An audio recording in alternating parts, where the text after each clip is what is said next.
The vertebral column of a dog consists of 7 cervical, 13 thoracic, 7 lumbar, 3 sacral, and a variable number of caudal vertebrae. All vertebrae except the sacral ones remain separate and articulate with contiguous vertebrae informing movable joints. The 3 sacral vertebrae are fused to form a single bone, the sacrum. The vertebrae protect the spinal cord and roots of the spinal nerves and become the attachment for axial muscles.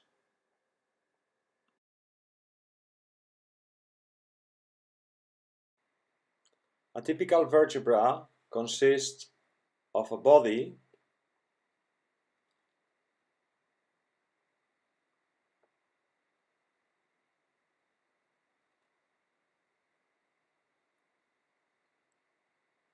a vertebral arch consisting of 2 pedicles and 2 laminae, and various processes for muscular and articular connections. The body has a slightly convex cranial articular surface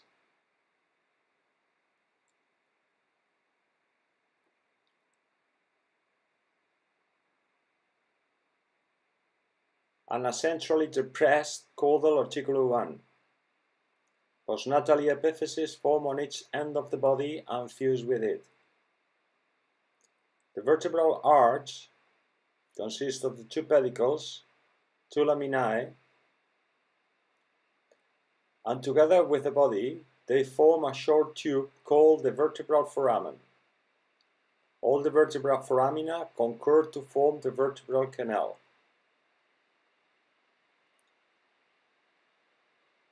Right and left laminae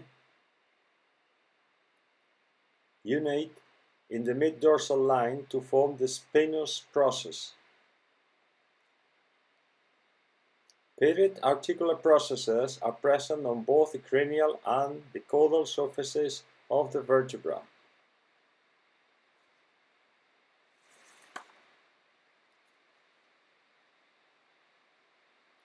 The interval between adjacent arches is the interarcuate space, where the yellow ligament is located dorsally.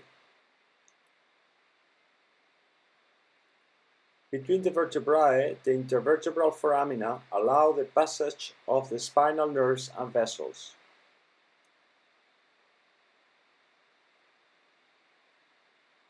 The intervertebral disc consists of fibrocartilage located between adjacent vertebrae.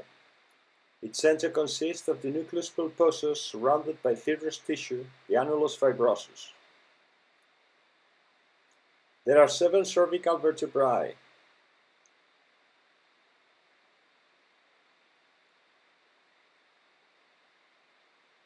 The atlas is the first one and articulates with the skull cranially. The atlas is formed by a dorsal arch and a ventral arch, also known as the body of the atlas. The transverse processes form the wings of the atlas. Other eminences of the atlas are the dorsal tubercle and the ventral tubercle.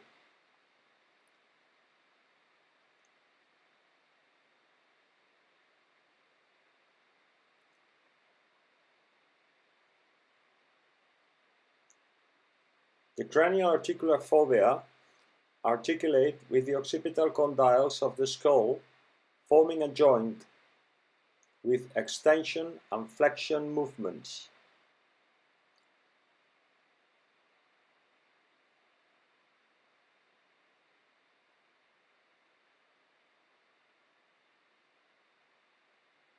The caudal articular fovea articulates with the second cervical vertebra, the axis, allowing a rotatory movement of the head.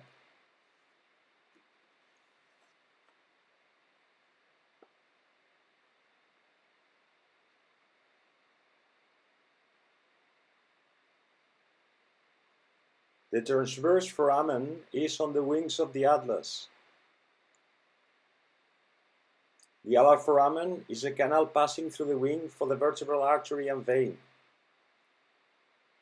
And the lateral vertebral foramen perforates the vertebral arch for the first cervical spinal nerve and vertebral artery. This is the lateral vertebral foramen.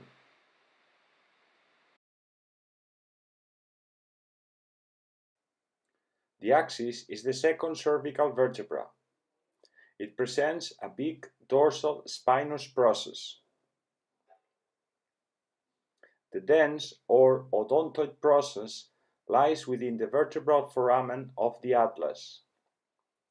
Atlantoaxial subluxations reported in toy breeds may compress the spinal cord.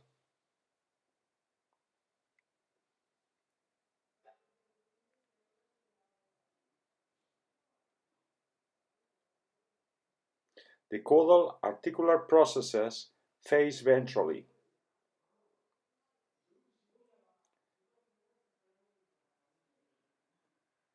The ventral surface of the body is divided into two deep fossae by a median crest. These are the third, fourth, and fifth cervical vertebrae. The transverse process of the sixth cervical vertebra forms the lamina ventralis. The seventh cervical vertebra lacks of transverse foramina. These are the transverse foraminae of the rest of the cervical vertebrae. The spinous process of the C7 is the highest. There are 13 thoracic vertebrae.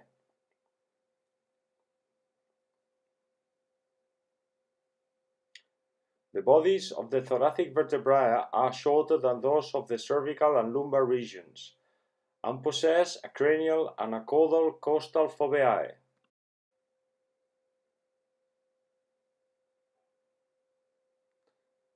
This is the 11th thoracic vertebrae or anticlinal vertebra.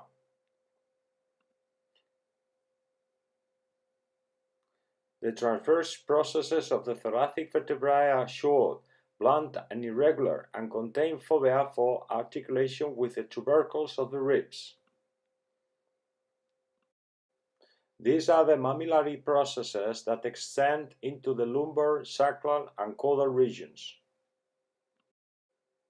The accessory processes extend caudally from the caudal borders of the pedicles.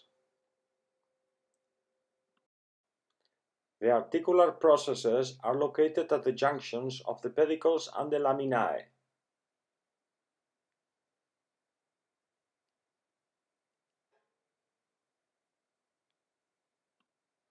The lumbar vertebrae are 7. The bodies are longer than those of the thoracic vertebrae, and they gradually increase in weight. The transverse processes are directed cranially and slightly ventrally. The accessory processes are well developed.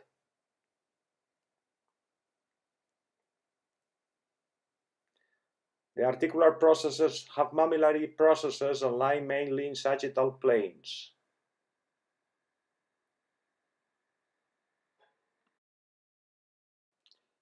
The 3 sacral vertebrae fuse in the adult to form the sacrum or ossacrum.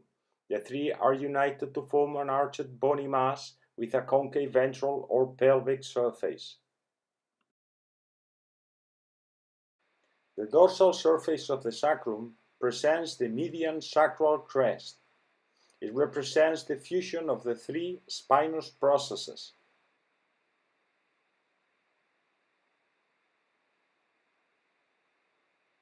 It also presents the dorsal sacral foramina. Medial to these foramina are the projections of the fused mammillo-articular processes. The cranial articular processes are large, face dorsomedially, and form joints with the 7th lumbar vertebra. The caudal articular processes are small and articulate with the first caudal vertebra. The pelvic surface presents the ventral sacral foramina that are larger than the corresponding dorsal foramina. The transverse processes of the second and third sacral vertebrae form the lateral sacral crest. The wing of the sacrum articulates with the ilium. The sacral canal is formed by the three vertebral foramina. On the ventral surface, we can identify the promontorium.